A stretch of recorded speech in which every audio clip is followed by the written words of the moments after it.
දවසක ඉඳලා කුඹලෙක් ඇවිල්ලා ලස්සනට ගෙයක් හදනවා. ඒකට කැටයනුත් දානවා.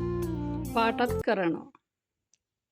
ඉතින් ඔහොම ඉන්නකොට පොඩි නයි පැටියෙකුත් විසිට් එකක් ඇවිත් ගියා. මාත් එක හීන ලෝකවල අතරමං වුණා.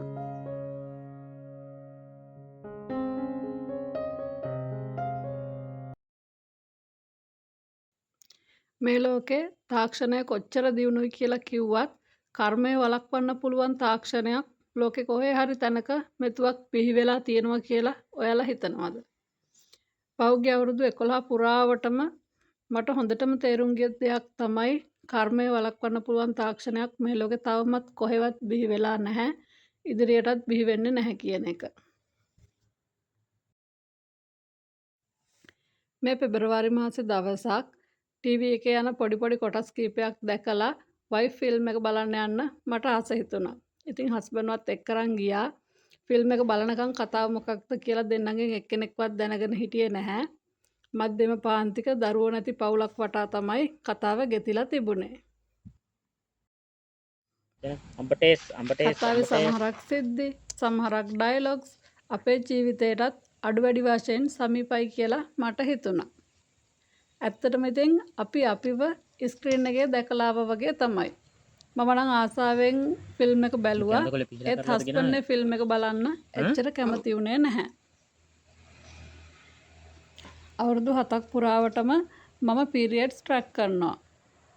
ඉතින් ගෙවුණු අවුරුදු 4ටම 3 පාරක් වගේ තමයි මට පීරියඩ් ලේට් වෙලා තියෙන්නේ. දරුවෙක් බලාපොරොත්තුවෙන් ඉන්න ඕනම අම්මා කෙනෙක් එක දවසක් පරක්කු වුණත් ටක් ගාලා චෙක් කරලා බලන්න තමයි නොයිවසිල්ලෙන් ඉන්නේ. මමත් පරක්කු වුණ 3 වතාවෙම චෙක් කරලා බැලුවා. ඒත් ස්ට්‍රිප් එක නෙගටිව්. අන්තිම වතාවේ බලද්දි මාස එකමාරක් පරක්කු වෙලා ඒත් ස්ට්‍රිප් එක නෙගටිව්.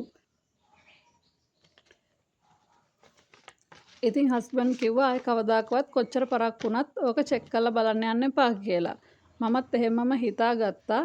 මොකද හස්බන්ඩ් හිතනවා බලාපොරොත්තු වෙන්න ඉන්නේ. එතකොට එහෙම වුණාම මම මනසින් ගොඩක් වැටෙයි, දුක් වෙයි, පසුතැවෙයි කියලා.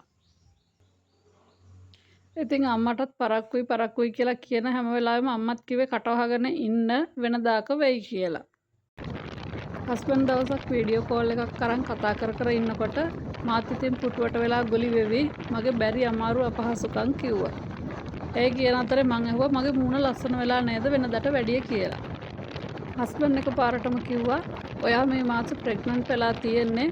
ඒ හින්දා දුවන්න පනින්න දඟලන්න යන්න එපා. මං එනකම් පරිස්සමට ඉන්න කියලා. ඉතින් හස්බන්ඩ් මාව ජෝක් එකට ගන්නවා, අන්දනවා, මඩවනවා, ඔය හැමදේම කරනවා. නමුත් මේ දේ සම්බන්ධයෙන් මෙතුවක් කාලෙකට කවදාකවත් එයා මාව ජෝක් එකට අරගෙන නැහැ. ඉතින් කිසිම බරපතලක් නැතුව, වගකීමක් නැතුව ඔය වගේ කතාවක් කවදාකවත් මට කියන්නෙත් නැහැ. කිව්ව දවසේ මට ඒක එච්චර ගාණක් උනේ නැහැ. ඒත් දවස් 2-3ක් ගියාට පස්සේ ඇත්තටම මට හිතෙන්න පටන් ගත්තා මං ඇත්තටම ප්‍රෙග්නන්ට්ද කියලා. ඒ කියලා දවස් 2-3කට පස්සේ ඔන්න ඉතින් මං කලබල වෙලා ගෙදර තිබුණ පරණ එක්ස්පයර් වෙච්ච ස්ට්‍රිප් එකක් දාලා චෙක් කරලා බැලුවා. ඇත්තටම ඉතින් ඒ ස්ට්‍රිප් එක පොසිටිව් වුණා. මට හිතා ගන්න බැරුව ගියා. ඉතින් මං හිතුවේ මොකක් හරි ස්ට්‍රිප් එක එක්ස්පයර් වෙච්ච එකක් හින්දා අවුලක් කියලා. පොසිටිව් පැත්තට හිතුවේම නැහැ.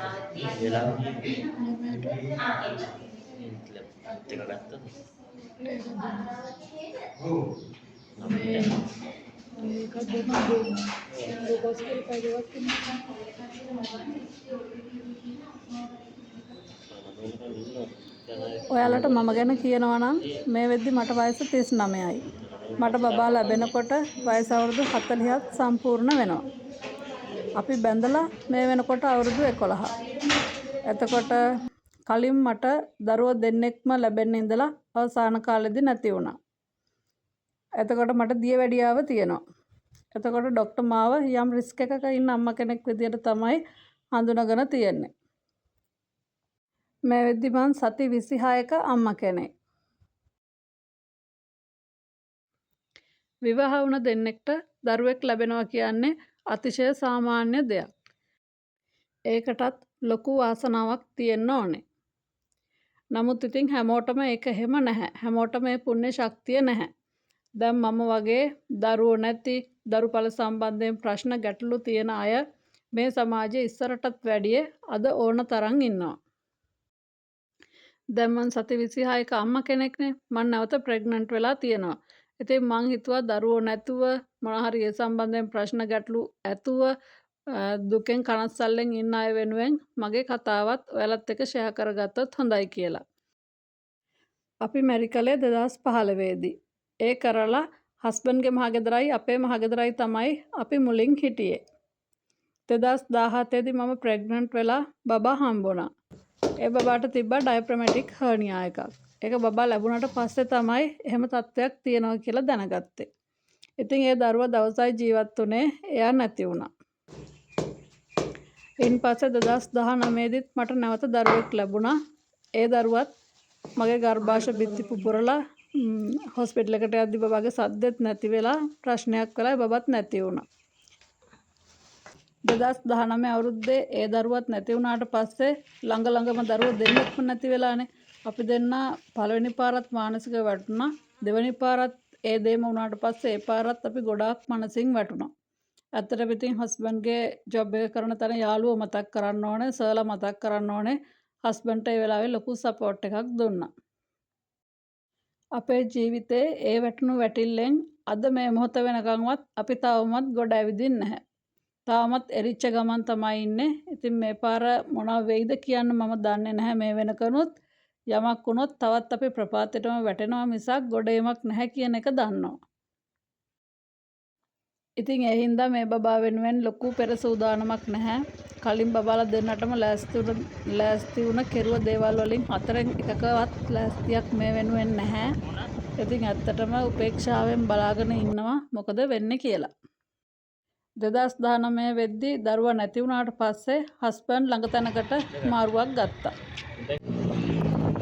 ඊට පස්සේ ඉතින් මොකක් හරි ලෝක පිනකට හස්බන්ඩ්ට ඒක ලේසියෙන්ම හදාගන්න පුළුවන් වුණා. ඊට පස්සේ අපි අපේ ගෙදර වැඩ පටන් අරගෙන තිබුණේ පුළුවන් විදියට පුළුවන් තරමක් ගෙදර වැඩත් ඉවර කරගෙන අපි ඒ අලුත් ගෙදර පදිංචියට ආවා. දෙවෙනි බබාගේ සීස එක කළේ ආමි හොස්පිටල්. ඉතින් ડોක්ටර් මට කිව්වා සීස දෙකක් ගර්භාෂ බිත්තිත් පුපුරලා තියෙනවා. ගර්භාෂයේ නැවතත් යථා තත්වයට එන්න අවුරුදු 2-3ක් විතර යනවා. බෙහෙත් මොකුත් නැහැ. කාලයත් එක්ක තමයි හරියන්නේ. ඒ නිසා නැවතත් අවුරුදු 2-3ක් යනකම් දරුවෙක් හදාගන්න එපා කියලා. දැන් මේ සිද්ධිය වුණාට පස්සේ අපි දෙන්න අපේ ගෙදරක පදිංචියට ආවනේ. කලින් අපි ජීවත් වුණේ අපේ ගෙදර විදිහටයි හස්බන්ඩ්ගේ ගෙදර විදිහටයි. අපි අපේ ගෙදරට ආවට පස්සේ අපි අපේ රටාවකට ජීවත් වෙන්න පුරුදු වුණා. සාමාන්‍යයෙන් දරුවෙක් හදාගන්න හොඳ කාලේ කියන්නේ අවුරුදු 22ක් 35ත් අතර වගේ කාලයනේ. එතකොට ඉතින් අපිටම තේරුණා අපිට තවත් දරුවෝ හදාගන්න කාලයක් ගත වෙනවා කියන එක. දරුවෝ නැහැ කියලා හිතුවේ නැහැ. දරුවෝ හදාගන්න තවත් කාලයක් ගත වෙනවා කියලා හිතුවා. වයස යනවා කියන්නේ ඉතින් අතින් අල්ලලා නවත්ත ගන්න පුළුවන් දෙයක් නෙමෙයිනේ. ඒ නිසා ඇත්තටම අපි හිතුවා අපි සෞඛ්‍ය සම්පන්න ජීවන රටාවකට හුරු වෙන්න ඕනේ. හොඳ දේවල් කන්න ඕනේ. කෘත්‍රිම දේවල් වලින් ඈත් වෙන්න ඕනේ. හොඳ සෞඛ්‍ය පුරුදු ඇති කර ගන්න ඕනේ. ඒ කියන දේ අපේ ඔළුවට තදින්ම දැනුණා. ඕනම මේ බෑග් එකද? එපා ඒක මට දාන්න. මට ලැජ්ජයි වාය. නෑ නෑ අත ගන්නකො මම බෑග් එක ගන්නවා. ඔන්න ඉතින් අවුරුද්දක් විතර මම බර්ත් කන්ට්‍රෝල් කරන්න ඉන්ජෙක්ෂන් එක විද්දා.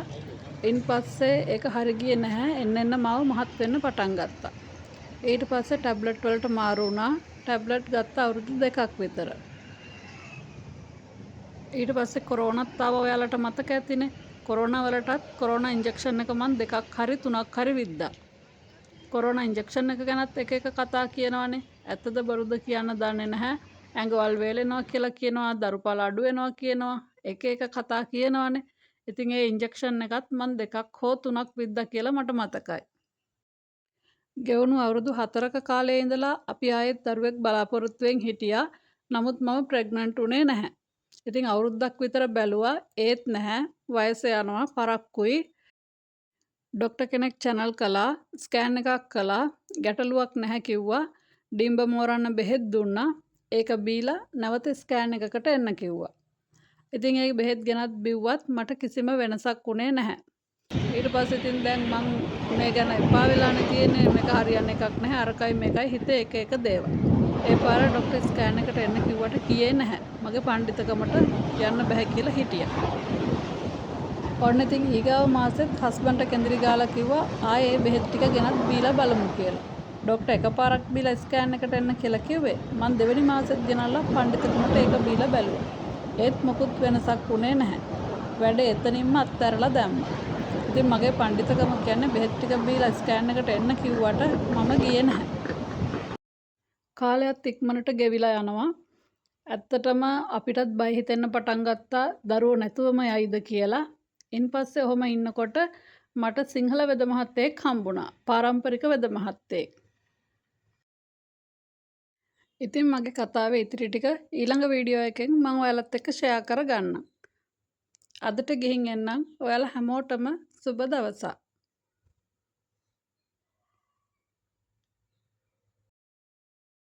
කෙලින්ම කියලා කිව්වේ. බුදුමැදුර ගාවෙන් පහලට යනකොට ඔතනින් කෙලින්ම යන්න කිව්වා. බුදුමැදුර ගාවෙන් පහලට. හරියට අවබෝධයෙන්. හරියට මං කිව්වද?